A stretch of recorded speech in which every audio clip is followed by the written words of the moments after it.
atibatike zvechopu-chopu. mahedheni muchabhilivha. Muri yeZimbabwe ndadzoka zvekare. Pese panotaurwa nyaya dzaChamisa munoziva kuti kulienda hasari nekuti inini ndini One Zimonya ndogadzirisa zvinhu ende ndoso ini handidi kungoti chitaura nyaya kungowawata kana kungotaura garbage. Atidi zvinhu vanhu vanotaura zvinhu zvisina nebasa rese. Panapa pane nyaya iri kutenderera mumastreets esocial media iri kubuda nekunana Alinaka vari kutaura kuti zvoni Chamisa akapuhwa mari akadya naTshabangu. Hanzi Chamisa akapuhwa mari akasherwa mari naTshabangu.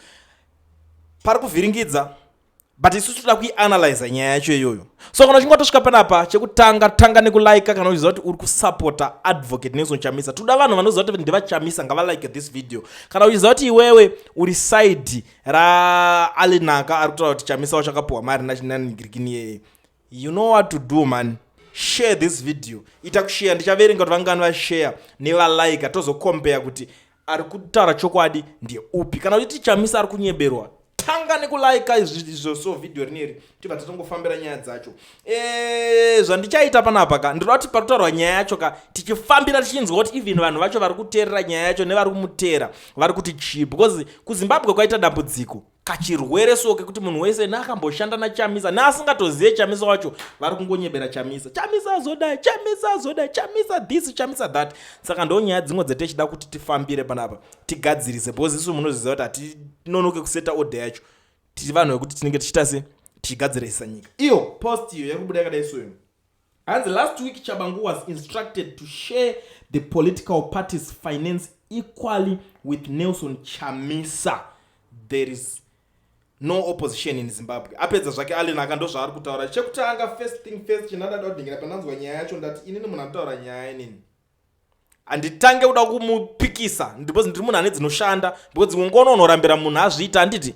Asi chandiri kuda iproof ka kuti tione kuti alright akapuhwa mari naTshabangu ende mareceipts acho ndaaya. Akapuhwa mari naTshabangu ende video rake ana Tshabangu racho ndeiri, kana kuti picture rake ana Tshabangu racho ndeiri, kwete kutisira chifoto chekudhara because Tshabangu agara achimaster chinjecha.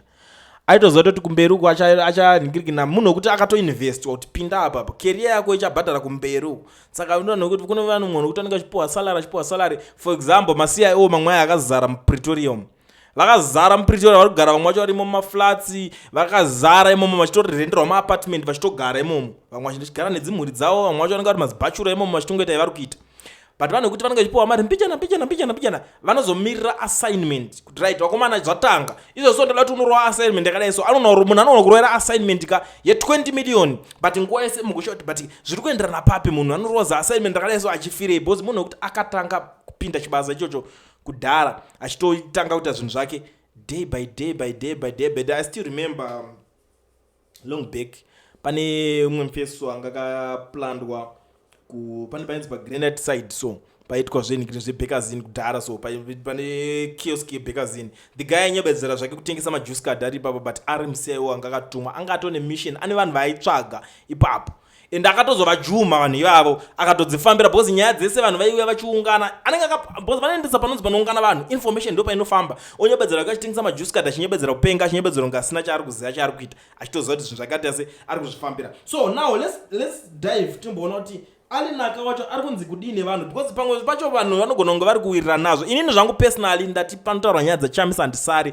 and I don't think kuti kune nyaya yakambotaurwa anything about Chamisa ndikasakomenda nezvayo ndikasaipindura nezvayo, because muziva kuti dilali kangonzwa kuti client unoziva nyaya dzaChamisa dzese ndemunotsvaga ikoko ndopounoona dziri unfiltered, nyaya dzekuti hapana kana chakamboitika chekuti chinondipotsa. Now lie, your pants are on fire, you got a nose as long as a telephone wire stand for the truth.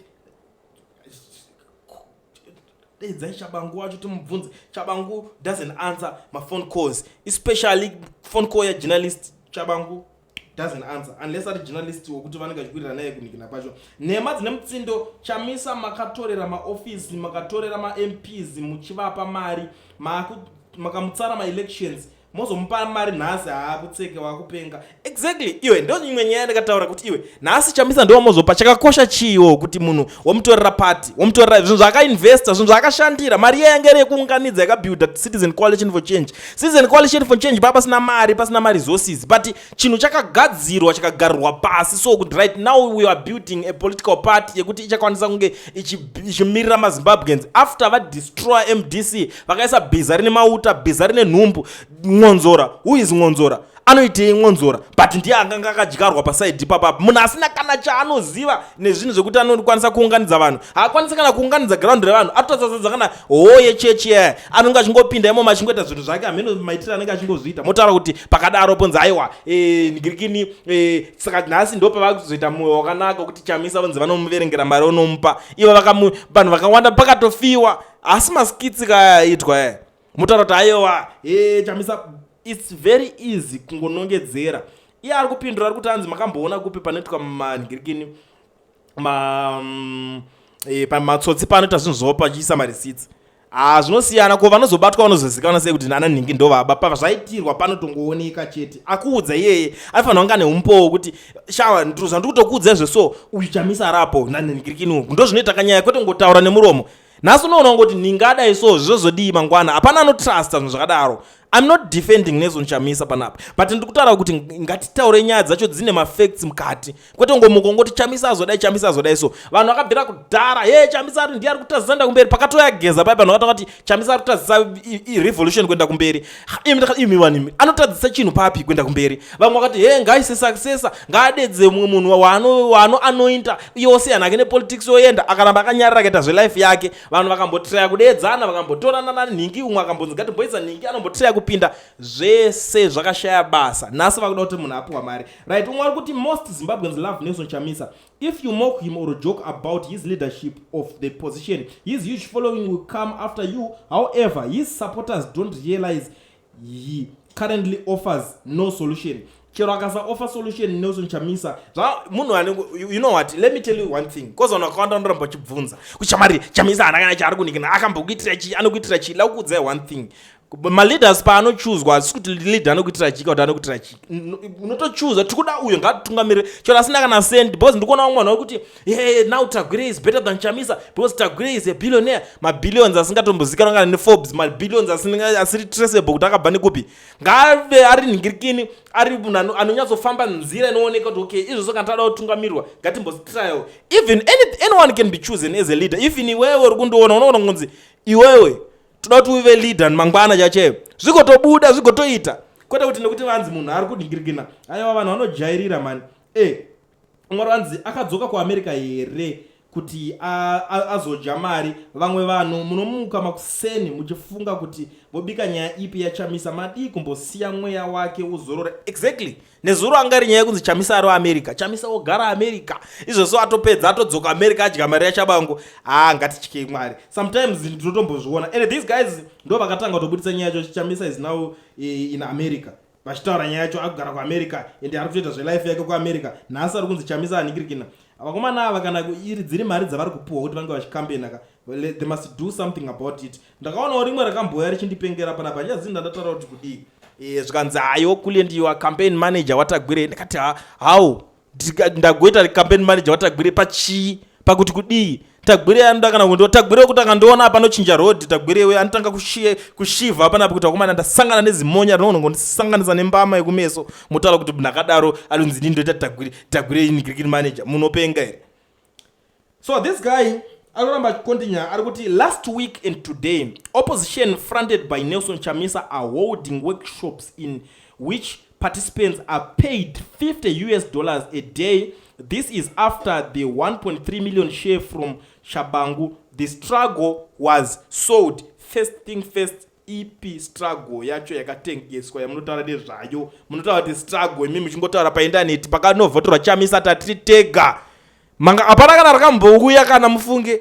Tichitaura kuti nana ningini maingoramba muchingotweeta mungori kwa mune muchigara ikoko. Muchingotaura Chamisa zodai tinotori zvitodengirikina manje Chamisa chono winere Chamisa zodai hanenge abirirwa ungori kwauri ikoko. Saka munhu akadaro kunzoti aunomboenda unovhota usacomplain because ma votes ako ndo anenge akatoshota For example, ukadyara pakuru like Chamisa akataura, makadyara pakuru guys, tikanyatsodyara makudo anouya hawo achibaka, but kana zvakadyarwa zvakawanda hazvizopedzwe zvese. Like what happened in 2008, pakabiwa but panga pakavhotwa pakuru, Mugabe anga akarohwa whitewash kuseri nekuseri, saka kuti chero vakada kuzama kuba zvaimakisa, because vanongosvika mabirwo acho dai mizva zvobiwa sekungonokora kana kungowedzererana manumbers, but ukazoona pakuverengwa munhu kana wakarohwa kuseri nekuseri, kuvillage, kutauni, kuchichi, zvese kumachechi, kumabharaki, kumakembi, unenge wakaridzwa. You get the point? Saka hapana pekuti wakarohwa marohero ese wobva uswera uchinoningina than kuti zvekuswera uchiningina avakomana ava I think ngavatsvage mabasa